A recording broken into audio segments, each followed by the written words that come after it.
Did you ever have like a scary? I know that you moved around quite a bit I think growing that up.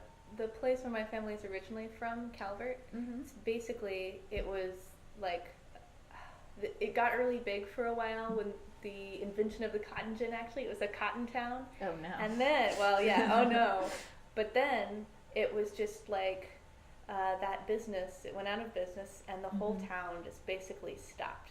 So there's just so many of these abandoned houses where like and a lot of them like people say they're haunted. I just think because when something's abandoned and it like all the furniture's still there and like Mm-hmm. untouched by whoever left it, it immediately gets this like creepy vibe. And so there are a lot of houses there that people are like, oh, it's haunted. And then there's a couple graveyards and people are like, oh yes, these certain graves, they have to be haunted. Mm.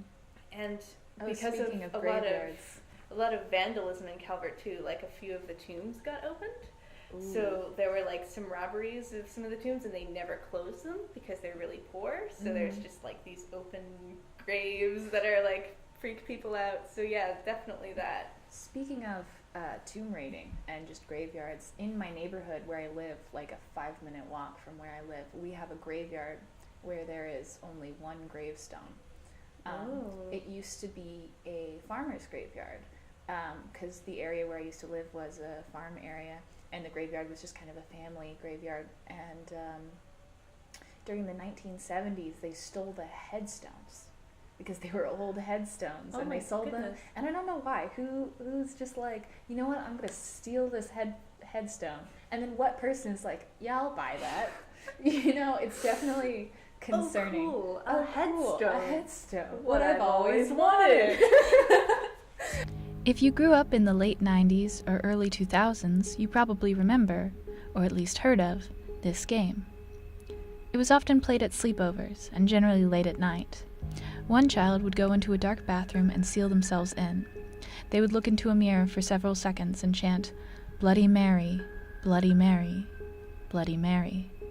There are variations on the game. Sometimes the phrase, "I stole your baby," is added. Sometimes they would invite her to come out and play. It really just depends on where you're from and what embellishments the story has taken on. But the result is always the same. The victim stares into the mirror for an extended period of time and, if they've done it right, they see something horrifying. Now, we have an actual scientific explanation for why this happens, and you can go and look up the phenomenon if you're curious on the specifics. It's called the strange face in the mirror illusion, and it's basically just your eyes making up something because you're looking into the darkness. But the thing is that it's still a popular game because deep down people, and especially children, like to be scared. But why is this? Why do we spend so much time scaring ourselves on purpose? Is it a deep down psychological need? Like a survival skill that is no longer in use, but our body requires it? Is it something that we crave? An adrenaline rush? Do we like being afraid for our lives? Or do we like being able to say we faced death and won? It's difficult to say, but today we will try and dive into this concept. Speaking of haunted houses, I had a haunted house in my neighborhood. It was called the Bellanora, which, if that doesn't sound like a haunted house, It does. Yeah, I don't know. Certainly what else more would than be. the Hammond house. The 'cause I Hammond just think of house. ham. Like I don't know. The Hammond house kind of sounds like an antebellum, you know, Yeah, it could be. where bad things happened. So I live in a neighborhood where like the front of the neighborhood is like the most expensive part, and the further you go back, the further you get away from the lake is it gets less expensive housing. I live on like the very edge of what can be considered White Rock, not White Rock Lake, what can be considered Forest Hills. Oh, We okay. live like in the very back, and then the Bellanora's in like the very front, and it's this big white house. It's like a mansion. You'd see it, and it just screams haunted house in every sense. Because when I was growing up, it was a house that was constantly up for sale. No one ever bought it, and it was basically just falling apart. And the story around it is that it was built by a man, like a rich philanthropist for his wife. And it was built to like her every whim. It was everything she ever wanted in a house. but then she passed, like, either before it could be finished or, like, right after. And the man, who I don't think was from Dallas, was just so heartbroken. He couldn't stand to live in the house. And so he put it up for sale. It's a multi-million-dollar house, you know, big and beautiful and old. But he had one condition. Whoever bought the house would not be allowed to change it in any way. And you know... What, like the furniture inside? Yeah. Like the furniture, like painted, Oh my anything. gosh. Like, he basically said, I want my house to be my house. And I just want don't wanna people to live live in in it. Yeah, I don't want to live in it. I want people to live in it and have my wife's memory. But I don't want to have to pay for it. And it was just like a ridiculous contract thing. Yeah. You know? Can you even do that legally, I wonder? Because, like, once you buy it, it's yours. it's yours. Yeah. You can... But I feel like it was like a stipulation in the contract. Wow. Anyway, and like I said, this was just like a story that I heard as a kid. It could be completely inaccurate. But, so for like years went by. No one bought this house. It was always up for the market. And I passed by it like every day. And because no one was coming to the house or visiting it or fixing it up, it was falling apart. Like white paint peeling. The grass was overgrown.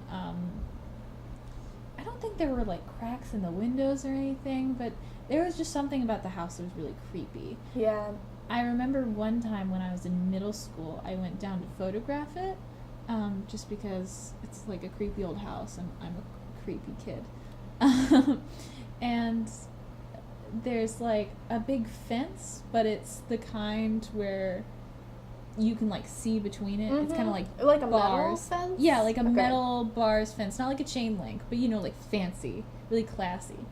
And I walked around and I found this little part that was under like this big oak tree, and it was shady and beautiful, and I looked in between the bars and there looked like a little tea area. So it was like a stone bench and a stone table, and it was lovely and beautiful and completely falling apart.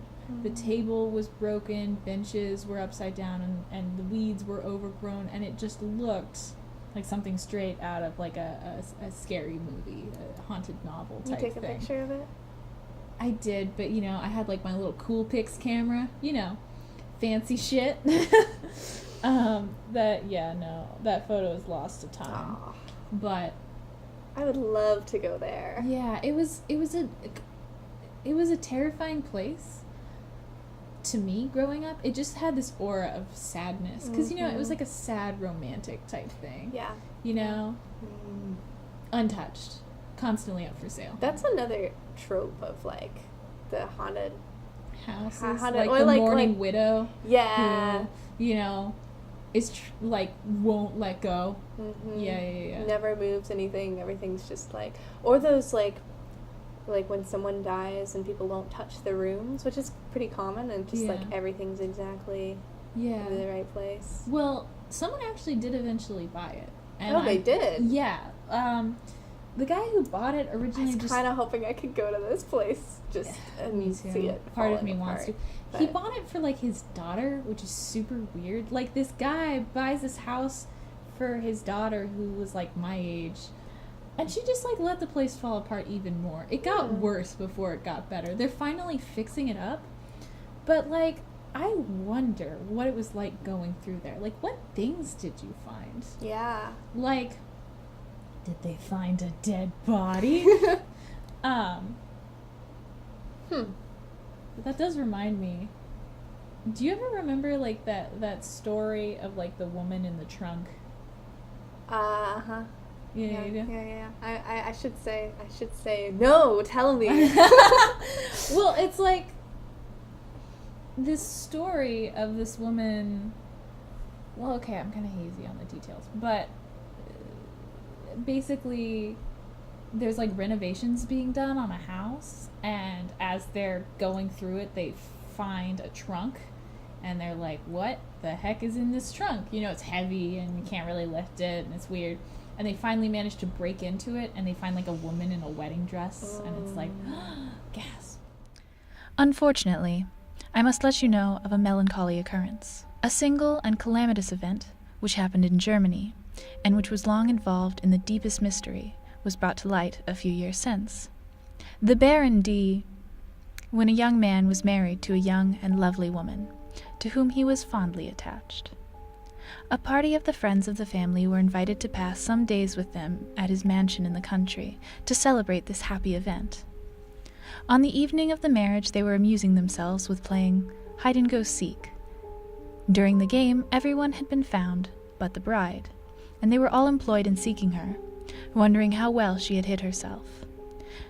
Not being able to find her, nor obtaining any answer to their repeated calls, they became alarmed, and everyone, with all the servants, were employed in the search. The house was ransacked from the chambers to the cellars, the gardens, the grounds about. Every place was explored. All in vain.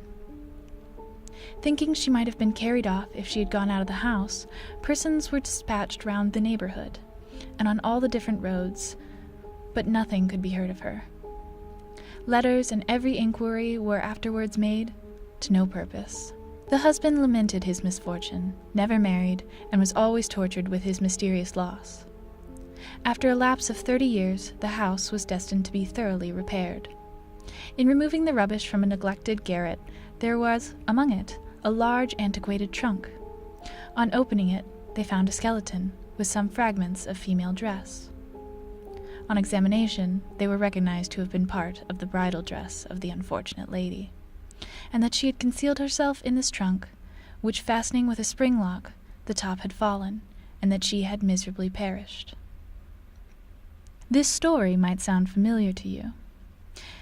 It's a case known as the missing bride, and is a common urban legend told amongst Americans. The version I just read for you is one of the earliest versions that can be found in print, and it's from a newspaper article published in 1809. The reason I bring up this story is because it is a good segue into something that I'd like to talk to you about today, and that is the different types of fears. In the essay, The Anthropology of an Emotion by David L. Scranton, fear is sorted into 3 broad categories: physical fear, social fear, and fear for others. Physical fears are anything that threatens our lives. Social fears are more broad and less life-threatening, covering most social situations that can render embarrassing or awkward situations.